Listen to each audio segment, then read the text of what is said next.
સમાચાર જૂનાગઢથી કે જ્યાં જોશીપુરા વિસ્તારમાં ટીપી સ્કીમ વિરુદ્ધ રહીશોમાં આક્રોશ જોવા મળ્યો છે। જોશીપુરાના રહીશોએ નગર નિયોજકની કચેરીએ પહોંચીને ઉગ્ર રજૂઆત કરી હતી।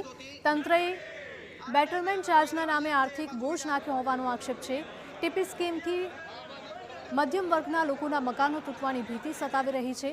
યોજનાથી મધ્યમ વર્ગના લોકો આર્થિક રીતે પીડાઈ રહ્યા છે તેવા પણ આક્ષેપો કર્યા।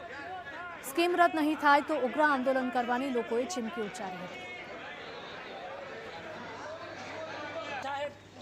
जे ऑलरेडी अत्यारे रोड रस्ता 6 मीटर 7.5 मीटर ने 9 मीटरना छे एने आथी वधारे पोळा करीने शुं अहींया बुलेट ट्रेनो दौड़ावी छे। अमने खबर ज नथी पड़ती कि हवे केटलाक रोड पोळा जोईए, खाली रोड ज जोईए छीए के त्यां रहेवासी ज्यां अत्यारे हालमां ज्यां રહેણાંક વિસ્તારમાં જે રહીશો રહેશે એ જોઈએ છીએ કે ખાલી રોડ રસ્તા જોઈએ છીએ। હાલમાં એટલા રોડ પહોળા છે છતાંય રહેણાંક વિસ્તારની અંદર પહોળા રોડની માંગ ટીપીઓ દ્વારા થઈ રહી છે અને સાથે અત્યારે બેટરમેન્ટ ચાર્જ એક નવો ચાર્જ લેવાની ફિરાકમાં આજે ટીપીઓ દ્વારા આ બેટરમેન્ટ ચાર્જ નાખવામાં આવેલો છે।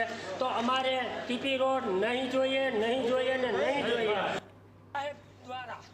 જોશીપુરામાં અમલમાં મુકાયેલી ટીપી સ્કીમ 6 અને બેટરમેન્ટ ચાર્જીસના વિરોધમાં અંદાજે 2000 જેટલા રહીશો નગર નિયોજકની કચેરીએ પહોંચ્યા હતા અને ઉગ્ર રજૂઆત કરી।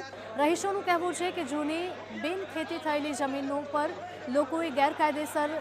લોકોએ કાયદેસરની મંજૂરીઓ મેળવીને મકાનો બનાવી લીધા છે। વળી અહીં રસ્તા, પાણી અને ગટર જેવી પ્રાથમિક સુવિધાઓ પહેલેથી જ ઉપલબ્ધ છે। તેવામાં જો ટીપી સ્કીમ લાગુ થશે તો મધ્યમ વર્ગોના લોકોના મકાનો તૂટવાની ભીતિ છે। બીજી તરફ વિપક્ષે પણ તંત્રના નિર્ણયો સામે સવાલો ઉઠાવ્યા છે। વિપક્ષે આક્ષેપ કર્યા છે કે ટીપી સ્કીમના નામે નાના અને મધ્યમ વર્ગના લોકોને લૂંટવાનો ધંધો ચાલી રહ્યો છે। જો સ્કીમ રદ નહીં થાય તો આગામી દિવસોમાં મોટું આંદોલન કરવામાં આવશે।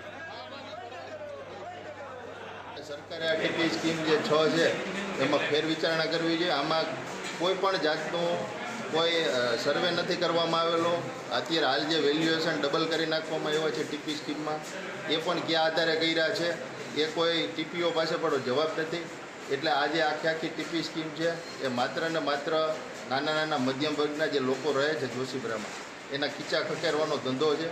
અને જે લોકોએ મકાન બનાવેલા છે જે વર્ષો જૂના છે, મધ્યમ વર્ગના લોકોએ માંડ કરીને મકાન બનાવ્યા છે। એક બાજુ સરકાર મકાન દેવાની વાતો કરે છે પણ આ તો પાડવાની વાત છે। રસ્તા પૂરા થાય એટલે મોટાભાગે ત્યાં મકાનો પડશે।